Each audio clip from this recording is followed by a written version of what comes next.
আসসালামু আলাইকুম, আপনারা দেখছেন মুক্তধ্বনি নিউজ। সুনামগঞ্জের জগন্নাথপুরে আজ ভোররাতে বিজিবির অভিযানে কোটি টাকার ভারতীয় অবৈধ পণ্য জব্দ।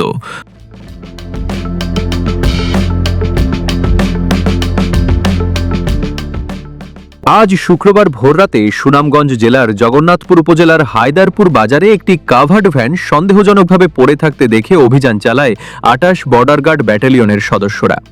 গোয়েন্দা তথ্যের ভিত্তিতে পরিচালিত এই অভিযানে বিজিবি সদস্যরা কাভার্ড ভ্যান সহ বিপুল পরিমাণ ভারতীয় অবৈধ কসমেটিক্স ও পশু চিকিৎসার ওষুধ জব্দ করে।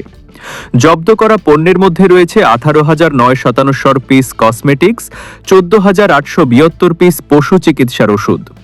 সব মিলিয়ে এসব পণ্যের বাজার মূল্য প্রায় ১,৬২,লাখ টাকা।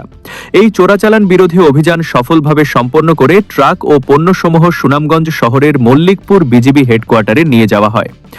২৮ বর্ডার গার্ড ব্যাটালিয়নের সুনামগঞ্জ অঞ্চলের অধিনায়ক lieutenant colonel AKM Zakaria Kadir জানান, সুনামগঞ্জের ৯০ কিলোমিটার সীমান্ত জুড়ে ১৯টি বিওপি সার্বক্ষণিক নিরাপত্তা কার্যক্রম চালাচ্ছে।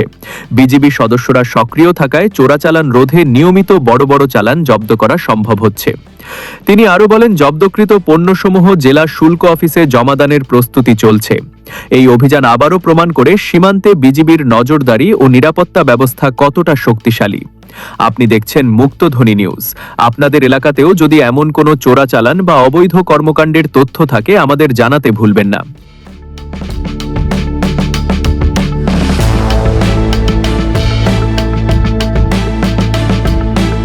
এটাই ছিল আজকের মুক্তধ্বনি নিউজের আপডেট। সবাই ভালো থাকুন, নিরাপদে থাকুন। আসসালামু আলাইকুম ওয়া রাহমাতুল্লাহ।